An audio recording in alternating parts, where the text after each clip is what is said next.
Baie welkom by die voorlesing van die Afrikaanse Sabbatskoolles vir blindes en swaarsiendes. Hierdie lesse word voorsien deur die Wêreldkonferensie van die Sewende Dag Adventiste Kerk. Die voorlesing van die les word aan u gebring deur SSL in samewerking met Adventiste Wêreldradio Afrikaans en word voorgeles deur Marlena Nel.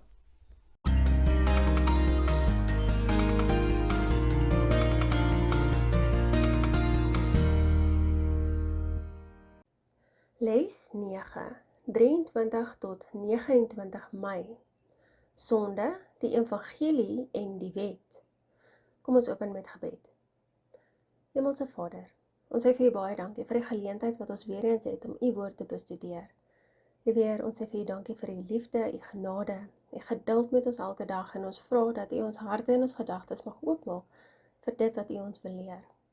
Liewe help ons om te verstaan hoe groot u genade is en hoe nodig ons u in ons lewens het. Ons bid en ons vra dit in die naam van Jesus alleen. Amen. Sabbatmiddag. Skrifverwysings vir hierdie week se studie. Rigters 14, Markus 9 vers 42 tot 48, Romeine 3 vers 20, Matteus 5 vers 17 en 18, Romeine 3 vers 28, Matteus 7 vers 24 tot 29. Geheeteks, Psalm 119 vers 93 en 94. Ek sal u bevele nooit verontagsaam nie, want deur hulle het u my in die lewe gehou. Ek behoort aan u, red my, want ek vra steeds wat u bevele is. Psalm 119 vers 93 en 94. Sonde is ongetwyfeld die grootste struikelblok in die soeke na 'n hegte verhouding met God. Dit bring nie net skeiding tussen hom en ons nie, maar mislei ons en maak ons seer, teer op ons totdat daar niks van ons oorbly nie. Ons stryd teen sonde en die eie ek is die grootste wat ons ooit sal stry, met verrykende, selfs ewige gevolge. Vir party mense is sonde bloot deel van die alledaagse lewe. Dit feit dat ons so graag aan plesier oorgee, is immers eg menslik. Die kommerwekkende vraag is egter, neem ons dit as iets ligs op, omdat die samelewing gemaklik is daarmee? Mens kan natuurlik katvoet loop wanneer hierdie onderwerp te sprake kom, te bang om sonde by die naam te noem en so aanstoot te gee. Hoe gemakliker ons daarmee raak, doelbewus kies om ons blind vir die sonde te hou, hoe groter die vervreemding wat uiteindelik ons gesonde verhouding met die Here in die wiele ry. Elke liewe mens sondig. Ja, met ons gedagtes, motiewe, woorde en optrede maak ons beide ander en onsself insluitende die Here seer. Uiteindelik verwoes sonde ons hegte band met God. Gelukkig openbaar die Here homself aan ons deur die kennis wat in sy wet te vinde is. In sy gewende kennis wat die sonde in ons lewens bloot lê. Hierdie week bekyk ons die redes waarom God ons sy wet gegee het. Ons beantwoord ook die volgende vraag. Wat of wie herstel ons verhouding met God wanneer ons sy gebooie oortree en derhalwe gesondig het? Bestudeer hierdie week se les ter voorbereiding vir Sabbat 30 Mei. Sondag 24 Mei. Afleidings en versoekings. Lees aangaande Simson se versoekings in Rigters 14 as ook hoofstuk 16 verse 1, 4, 16 en 17. Hoewel Simson 'n bepaalde godgegewe roeping gehad het, sien ons hoe hy in die uitvoer van sy heilige plig voor allerlei versoekings geswyg het. Let op die einde van Simson se verhaal. Wat kan ons daaruit leer? Lees gerus op u tyd Rigters 14. Ons lees dan nou Rigters 16 verse 1, 4, 16 en 17. En Simson het na Gaza gegaan en daar 'n hoer gesien en by haar ingegaan. Daarna het hy 'n vrou in die dal Sorek liefgekry wie se naam Delilah was. En omdat sy hom met haar woorde aldaar gepers en by hom aangedring het, het hy so ongeduldig geword dat hy kon sterf. En hy het sy hele hart aan haar bekend gemaak en aan haar gesê, daar het nooit 'n skeermes oor my hoof gekom nie, want ek is 'n Nasareër van God van my moeder se skoot af. As ek geskeer sou word, sou my krag van my wyk en ek swak word en wees soos al die mense. Rigters 16 vers 1, 4, 16 en 17. Die groot stryd is 'n werklikheid en ons is almal daarbey betrokke. Hierdie kosmiese konflik wat in die hemel begin het, word nou in elkeen van ons lewens voortgevoer. Ons bevind ons in 'n unieke tydvak van die geskiedenis, kort voor die wederkoms, en Satan weet dat hy alles in die stryd moet werp om 'n stokkie voor ons hegte vriendskap met God te steek. Dalk het iets jou aandag afgetrek, iets wat nie noodwendig op sigself verkeerd is nie, maar wat soveel tyd en inspanning verg, dat God nou die oorskiet moet kry. Miskien is dit jou werk, sosiale media, inkopies, sport of kos wat die meerderheid van jou tyd in beslag neem.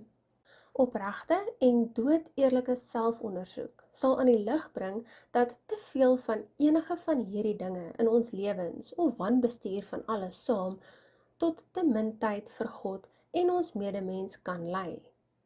Die vyand weet wat elke een se swakheid is. Hy weet watter dinge ons aandag sal aftrek sodat ons nie tyd met die Here kan spandeer nie. Onthou net, ons soeke na die wil en die aangesig van God moet voorrang geniet. Ons lees in Matteus 6 vers 33, maar soek eers die koninkryk van God en sy geregtigheid en al hierdie dinge sal vir julle bygevoeg word. Daarna kan ons die dag en al die gewoel wat dit potensieel ons kant toe bring, begin aandurf. Jesus het begrip vir die swakhede wat uit ons gevalle toestand spruit. Wat hy wel bestraf, is ons apatiese houding. Ons lees Openbaring 3 vers 14 tot 22. En skryf aan die engel van die gemeente van die Laodiseense, dit sê Amen, die getroue en waaragtige getuie, die begin van die skepping van God. Ek ken jou werke, dat jy nie koud is en ook nie warm nie. Was jy tog maar koud of warm, maar nou, omdat jy lou is en nie koud of warm nie, sal ek jou uit my mond spuug. Want jy sê, ek is ryk en het verryk geword en het aan niks gebrek nie, en jy weet nie, dat dit jy is wat elendig en beklaanswaardig en arm en blind en naak is nie. Ek raai jou aan om van my te koop goud wat deur vuur gelouter is, sodat jy ryk kan word, en wit klere dat jy jou kan aantrek en die skande van jou naaktheid nie openbaar word nie, en salf om jou oë te salf, sodat jy kan sien. Almal wat ek liefhet, bestraf en tugtig ek. Wees dan ywerig en bekeer jou. Kyk, ek staan by die deur en ek klop. As iemand my stem hoor en die deur oopmaak, sal ek ingaan na hom toe en saam met hom maaltyd hou en hy met my. Aan hom wat oorwin, sal ek gee om saam met my te sit op my troon, soos ek oorwin het, en saam met my Vader op sy troon gaan sit het. Wie 'n oor het, laat hom hoor wat die Gees aan die gemeentes sê. Openbaring 3 vers 14 tot 22. Hoewel hy God is, was hy eens op 'n tyd self 'n mens wat net soos ons afmattig beleef het. Johannes 4 vers 6 sê vir ons, en die fontein van Jakob was daar. Jesus het toe, omdat hy moeg was van die reis, sommer by die fontein gaan sit. Dit was omtrent die 6de uur. Hy weet met watter druk hy destyds daagliks te kampe gehad het, en so ook ons vandag. Nietemin het hy hom aan al die gewoel onttrek deur op sy eie te gaan en tot die Vader te bid. Lukas 5 vers 16 lees, maar hy het hom in die verlate plekke teruggetrek en gebid. Lukas 6 vers 12 lees, en hy het in daardie dae uitgegaan na die berg om te bid, en die nag in die gebed tot God deurgebring. Markus 1 vers 35 lees, en vroeg in die môre, nog diep in die nag, het hy opgestaan en uitgegaan en na 'n eensame plek vertrek en daar gebid. Matteus 14 vers 23 lees, en nadat hy die skare weggestuur het, klim hy op die berg om in die eensaamheid te bid, en toe dit aand geword het, was hy daar alleen. Jesus het geweet dat stilte tyd met die Vader die beste manier was om sy kragte in die stryd teen versoeking te herwin. Dit is die beste en akkuraatste manier vir ons ook. Let op die verband op Simson. In sy eie oë was hy sterk, en toe kom hy tot 'n val. Op sy eie krag het hy staat gemaak om versoekings te oorkom. Die aardsvyand probeer ook om ons bande met God te verswak, totdat ons vriendskap met ons Skepper God aan skerwe lê. Dit is die worstelstryd teen sonde waarmee ons daagliks te kampe het. Satan is vertroud met al ons swakhede. Hy spits hom juis op daarop toe, om ons gevoelens jeens God te vertroebel, om ons met skuldgevoelens en 'n onwaardigheidsgevoel te tuister. Alles dinge wat ons van die Here af laat wegdryf. Die duiwel beywer hom vir 'n verskywing binne die mens, hoe ons dink, wat ons bedoeling is en hoe ons optree. So kan hy 'n houvas op gedeeltes van ons lewens verkry. Onthou egter, geloof is wat ons in sulke tye staande hou. 'n Geloof wat uit gehoorsaamheid aan die woord van God spruit. Waarmee stoei jy deesdae? Hoe kan die woord van God jou daarmee help? Maandag 25 Mei. Skeidsmure in my verhouding met God. Die Bybel bevat vele boodskappe oor ons verhouding met God en die struikelblokke wat keer dat ons groei in Christus. Let op die volgende woorde van Paulus en Johannes in die volgende verse. 1 Korintiërs 10 vers 12. Wees daarom geestelik wakker. As jy gerus begin word en dink dat niks jou geestelik van stryk kan bring nie, val jy miskien juis in die kloue van versoekings en sonde. 1 Korintiërs 10 vers 12. Om op jouself staat te maak, sal jou net soos Simson tot 'n val bring. Matteus 6 vers 2. As jy byvoorbeeld armes help, moet dit nie uitpasyn sodat mense met lof van jou kan praat nie. Matteus 6 vers 2. Hou op om met jou goedheid te koop te loop. Wees nederig net soos wat Jesus was. Matteus 5 vers 28 en 29. Maar ek sê vir julle, elke man wat met 'n wellustige oog na 'n ander vrou kyk, het klaar in sy hart egbreek gepleeg. En as jou regteroog jou laat struikel, pluk dit liewer uit en gooi dit weg van jou af. Dit is vir jou beter dat een van jou liggaamsdele tot niet gaan, as dat jou hele liggaam in die hel eindig. Matteus 5 vers 28 en 29. Doen alles om welis uit jou hart te verwyder, omdat dit 'n skeidsmuur tussen jou en God is. Matteus 7 vers 1 en 2. Hou op om 'n oordeel oor ander uit te spreek, dan sal God ook nie 'n oordeel oor julle uitspreek nie. Matteus 7 vers 1 en 2. Hou op om so krities en veroordelend teenoor ander te wees. God is die een wat oordeel, so laat dit in sy hande. 1 Korintiërs 4 vers 5.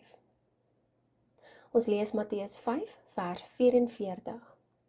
Maar ek sê vir julle, julle moet julle vyande lief hê en bid vir die wat julle vervolg. Matteus 5 vers 44. Ons moet ophou om ons vyande te haat. Deur 'n negatiewe ingesteldheid te hê teenoor diegene wat jou te nagekom het, rig jy dadelik 'n skeidsmuur tussen jou en God op. Bid liewers vir jou vyande en merk die verskil wat dit maak. Nie net in jou eie wandel met God nie, maar ook in jou interpersoonlike verhoudings met ander. Ons lees Matteus 5 vers 22. Maar ek sê vir julle dat iemand wat vir sy medemens kwaad is, al klaar 'n moordenaar is. So iemand behoort in die hof aangekla te word. Matteus 5 vers 22. Dalk probeer jy jou geskreeuery op geliefdes regverdig. Die vraag is net, hoe raak jou woede jou vriendskap met God, om nie eers te praat van diegene vir wie jy kwaad is nie. Hierdie is slegs enkele van die dinge wat ons laat struikel. Jesus gee 'n ernstige waarskuwing oor wat met hande, voete en oë wat ons laat sonde gedoen behoort te word. Waarteen waarsku hy ons hier? Ons lees Markus 9 vers 42 tot 48. En elkeen wat een van hierdie kleintjies wat in my glo laat struikel, dit is beter vir hom as 'n meulsteen om sy nek gehang en hy in die see gegooi word. En as jou hand jou laat struikel, kap dit af.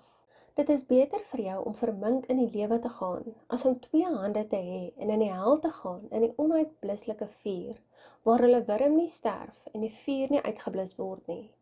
En as jou voet jou laat struikel, kap dit af. Dit is beter vir jou om krepeel in die lewe te gaan, as om 2 voete te hê en in die hel gewerp te word in die onuitbluslike vuur, waar hulle wurm nie sterf en die vuur nie uitgeblus word nie. En as jou oog jou laat struikel, blik dit uit. Dit is beter vir jou om met 1 oog die koninkryk van God in te gaan, as om 2 oë te hê en in die helse vuur gewerp te word, waar hulle wurm nie sterf en die vuur nie uitgeblus word nie. Markus 9 vers 42 tot 48. Om 'n hand of 'n voet af te sny of 'n oog uit te pluk omdat dit jou laat sondig, klink na 'n buitensporige oplossing en met rede. Dit toon die ernstige lig waarin Jesus sonde en die se impak op ons lewens beskou. Hoe ernstig neem jy dit op? Dinsdag 26 Mei. Die wet. Hoe sal jy sonde definieer as jy dit aan 'n nie-Christen wou beskryf? En hoe omskryf die Bybel dit? Romeine 3 vers 20 sê vir ons, aangesien uit die werke van die wet geen vlees voor hom geregverdig sal word nie, want deur die wet is die kennis van sonde. Ons lees ook in 1 Johannes 3 vers 4 wat sê, elkeen wat die sonde doen, doen ook die wetteloosheid, want die sonde is wetteloosheid. Sonde is 'n oortreding van God se wet, soos gelees in 1 Johannes 3 vers 4. En die mens het 'n aangebore neiging daartoe. Psalm 51 vers 5 sê vir ons, want ek ken my oortredinge en my sonde is altyd deur voor my. Jeremia 17 vers 9 sê ook, bedrieglik is die hart bo alle dinge, ja, verdorwe is dit. Wie kan dit ken? Die wet bring dus die ware aard van sonde aan die lig. Dit is soos 'n bril, omdat dit duidelik toon wat om mens aangaan, en dit is 'n spieël, omdat jy duidelik sien hoe jy lyk. Die wet bring duidelikheid en oortuiging aan beide die gelowige se lewe en karakter, terwyl dit terselfdertyd insae in God se karakter en wat vir hom belangrik is bied. Die 10 gebooie, soos gelees in Eksodus 20 vers 3 tot 17, het God met sy eie vinger geskryf. Jesus bevestig die wet se belangrikheid in Markus 12 vers 30 en 31 wat lees, jy moet die Here jou God lief hê met jou hele hart en met jou hele siel en met jou hele verstand en met al jou krag. Die tweede is, jy moet jou naaste lief hê soos jouself. Let ook op die volgende toevoeging in Matteus 22 vers 40. Aan hierdie 2 gebooie hang die hele wet en die profete. Uit die dinge wat God op Sinaï aan die Israeliete gesê het, woorde wat ook aan die moderne gelowige gerig word, leer ons dat die wet oor verhoudings gaan. Hebreërs 1 vers 1 en 2 lees, nadat God baie keer op baie maniere in die ou tyd gespreek het tot die vaders deur die profete, het hy in hierdie laaste dae tot ons gespreek deur die Seun, wat hy as erfgenaam van alles aangestel het, deur wie hy ook die wêreld gemaak het. God se wet is 'n beskermingsmeganisme om ons verhoudings met hom en ons medemens te beskerm. Ongelukkig het Satan die wet verdraai en so van sy pragt beroof, met die gevolg dat party mense dit as 'n las beskou. Wanneer mense aan die wet dink, is hulle geneig om dit met wettiesheid, oftewel werkheiligheid, te verbind. Liefde en vryheid word heeltemal buite rekening gelaat. Tog sê die Bybel pertinent in 1 Johannes 5 vers 3, want dit is die liefde tot God, dat ons sy gebooie bewaar en sy gebooie is nie swaar nie. Ons sluit dan af met die volgende 3 vrae. Vraag nommer 1. Gebruik 'n skaal van 1 tot 5 en vra jouself af, hoe kosbaar is die lewende woord en die wet wat deel daarvan is vir my? Vraag nommer 2. Hoe beleef ek die wet van God? As iets beperkends of as iets wat my versterk? Hoe gemaak om 'n beter begrip van die wet te kry indien ek dit tot dusver as beperkend beleef het? Vraag nommer 3. Wat sou gebeur as ek die wet van God, daardie wet waardeur ek hom en my medemens liefde bewys, die middelpunt van my lewe, my gesin se lewe en my kerkgesin se lewe gemaak het? Hoe sou my lewe en my verhoudings anders daar uitgesien het? Woensdag, 27 Mei. Die wet en die evangelie. Hoe het Jesus met betrekking tot die wet gestaan? Die vraag het hy op 'n besonder kragtige en bondige wyse self beantwoord. Lees Matteus 5 vers 17 en 18. Wat sê Jesus vir ons hier omtrent die wet? Matteus 5 vers 17 en 18 lees soos volg. Moenie dink dat ek gekom het om die wet of die profete te ontbind nie. Ek het nie gekom om te ontbind nie, maar om te vervul. Want voorwaar ek sê vir julle, voordat die hemel en die aarde verbygaan, sal nie een jota of een titeltjie van die wet ooit verbygaan totdat alles gebeur het nie. Matteus 5 vers 17 en 18. Die perke wat ouers vir hulle kinders stel, spreek boekdele oor die tipe waardes wat daardie ouers as belangrik beskou. In 'n soortgelyke sin bring die wet ook God se karakter en wat vir hom belangrik is aan die lig. God het ons sy wet gegee om ons interpersoonlike verhoudings met hom en mekaar te bewaar, met die wete dat sy wet elke gedeelte van ons lewens sal rig na mate ons toeneem in Christus. Wie van ons het, per slot van rekening, nog nie persoonlik die vreeslike gevolge van sonde wat die oortreding van God se wet is, beleef nie? Liefde vir Jesus is die spil waarom die hele wet draai. Let immers op die opdrag in Johannes 14 vers 15 wat sê, as julle my liefhet, bewaar my gebooie. As ons Jesus opreg liefhet, noop dit ons om van nature sy wet te onderhou. Wanneer mens sy wet ten volle verstaan, kan jy nie anders as om Jesus nog liewer te kry nie. Wat meer is, kom die allerbelangrike besef dat ons altyd die kruis en Christus se soendood vir ons op Golgotha, ja natuurlik die klinkklare prentjie, voor oë moet hou. Want dit is die beste manier om ons liefde vir God lewend en dinamies te hou. Dit is waarom die evangelie en die wet pasmaats is. Nou wat beteken dit egter? Selfs al glo ons in die geldigheid van die wet en dat die onderhouding daarvan belangrik is, moet ons die volgende in gedagte hou. Dat die wet vanuit 'n geregtelike oogpunt, dit wil sê in die hemelse hof voor God, ons uitsluitlik voordeel. Die wet bring nooit vergifnis nie, maak ons nooit regverdig nie en bring ook nie versoening nie. Inteendeel, dit toon waarom ons vergifnis kortkom, waarom ons regverdig gemaak moet word en ook waarom ons behoefte aan versoening het. Dit is waarom die evangelie by die wet hoort, waarom dit selfs 'n fundamentele aspek vir 'n korrekte begrip van die wet is. Dieselfde evangelie wat sê dat Christus vir ons gesterf het, 'n middelaarsdood, wat ons toegereken word, maar slegs deur geloof en nie deur die onderhouding van die wet nie. Lees die volgende verse. Romeine 3 vers 28, Romeine 4 vers 13 tot 16, Galasiërs 2 vers 16, Galasiërs 3 vers 13, asook Filippense 3 vers 9.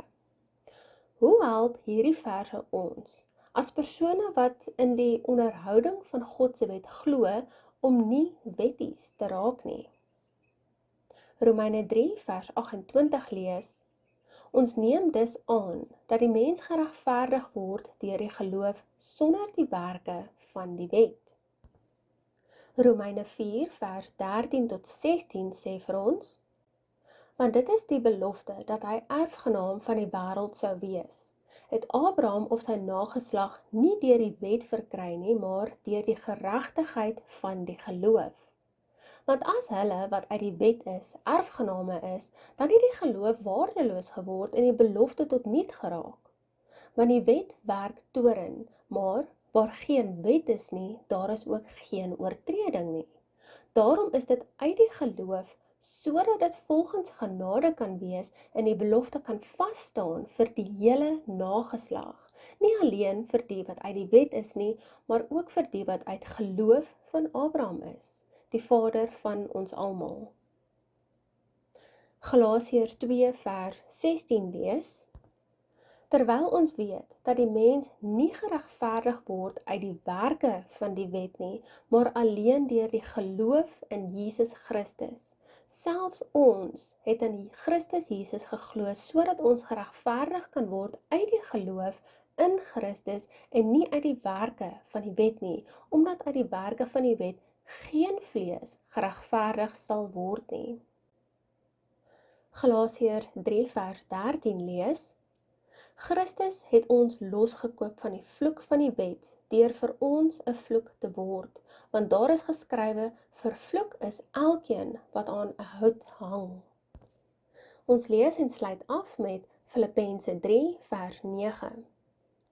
En in hom gevind te word, nie met my geregtigheid wat uit die wet is nie, maar met die wat deur die geloof in Christus is, die geregtigheid wat uit God is deur die geloof.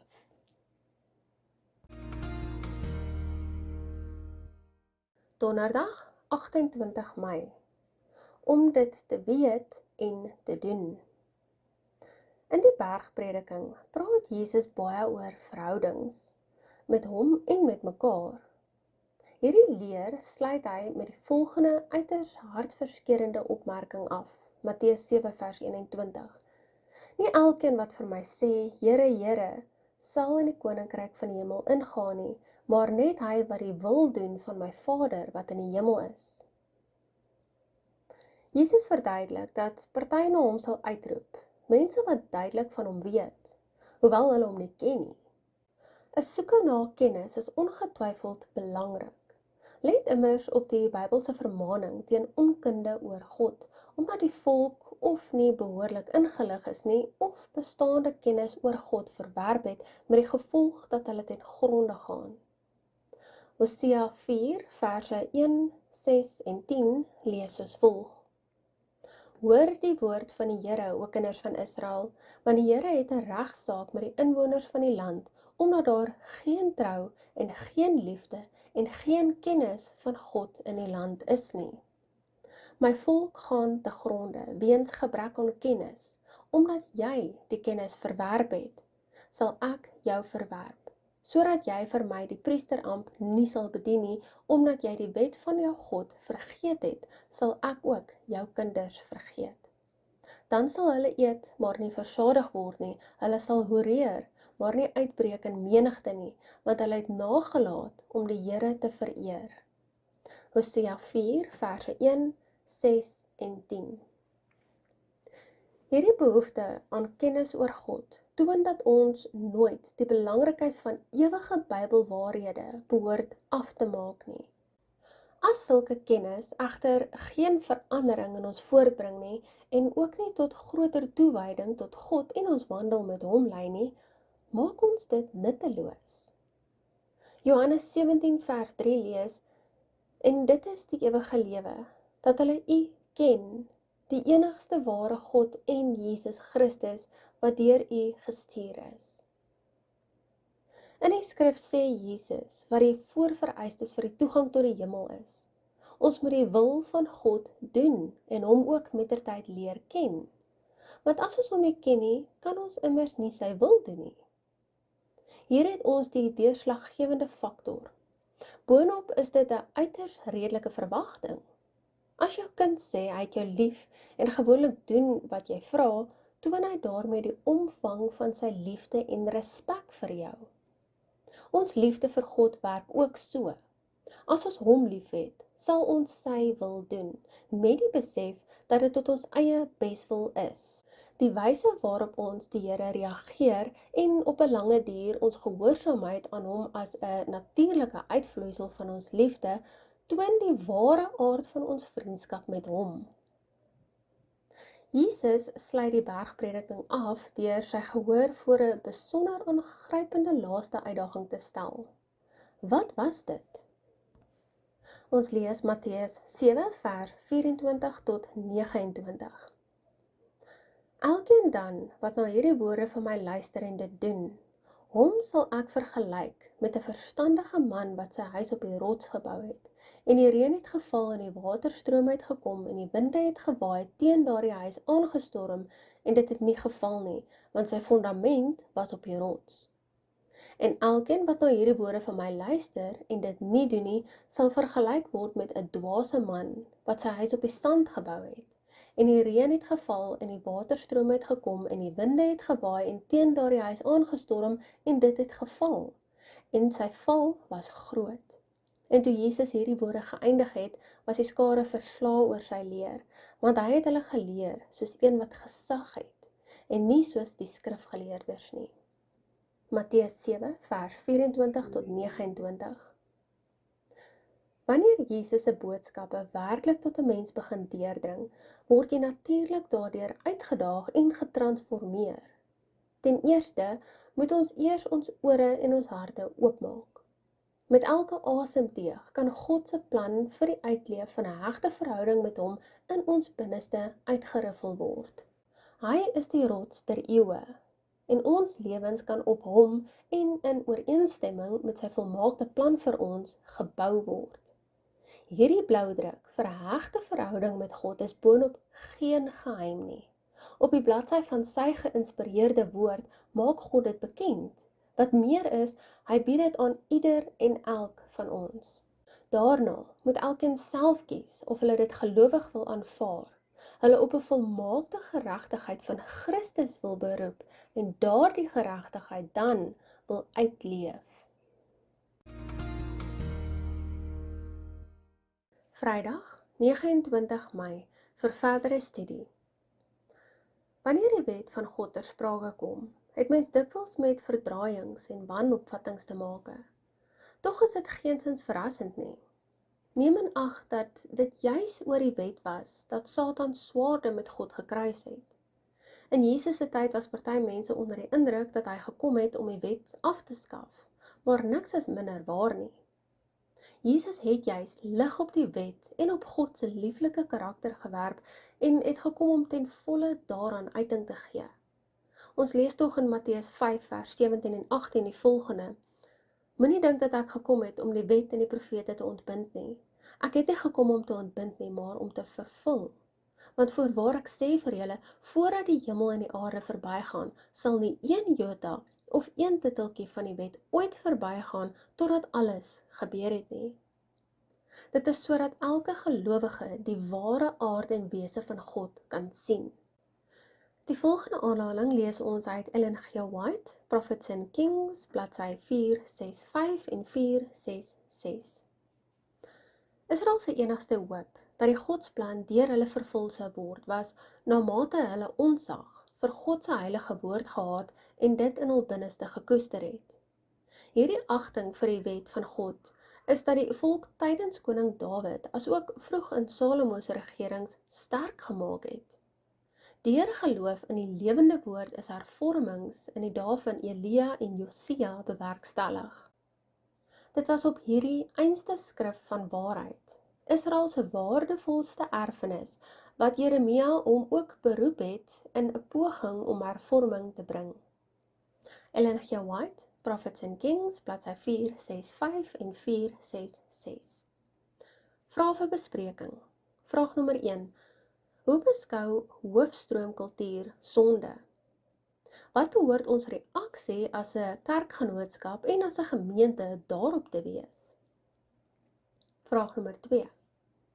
Waar en hoe het jy al die vernietigende uitwerking wat sonde op die gelowige se verhouding met God en ander het, persoonlik beleef? Vraag nommer 3. Let op jou eie lewe. Was gehoorsaamheid aan die wet van God tot dusver 'n moeilike of maklike taak? Watter faktore het daartoe bygedra om dit makliker of moeiliker te maak? Vraag nommer 4. Die naam Sewende Dag Adventis toon juis dat ons erns met die wet van God maak. Tog dreig die gevaar van wettiesheid, die wanopvatting dat gehoorsaamheid daaraan mens red. Hoe vermy ons as Adventiste hierdie struik? Gebruik nou jou verbeelding. In jou geestesoog is dit die oordeelsdag.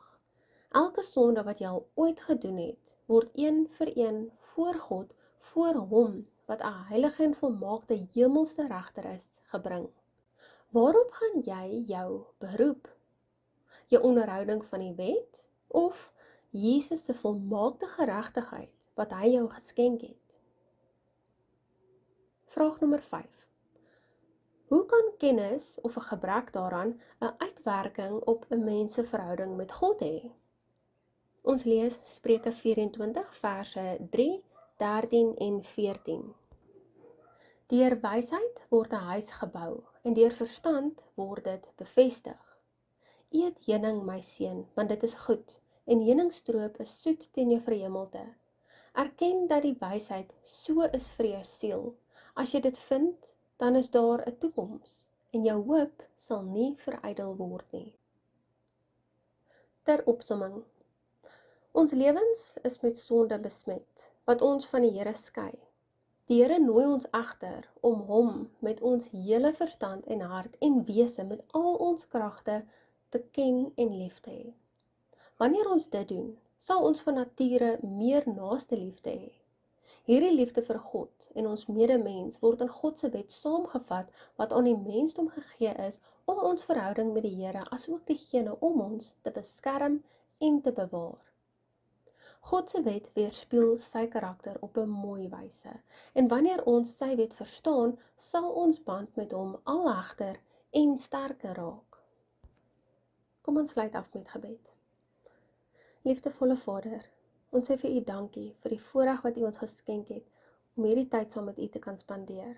Ons dankie vir die waarheid van die evangelie, ons dankie vir die liefde wat 'n bewys is deur Jesus Christus. Here, help ons om sonde raak te sien soos U dit sien, maar om nie te vergeet dat daar vergifnis, hoop en redding is nie. Here, leer ons om U wil lief te hê en dat ons hierdie boodskap in ons harte mag bewaar.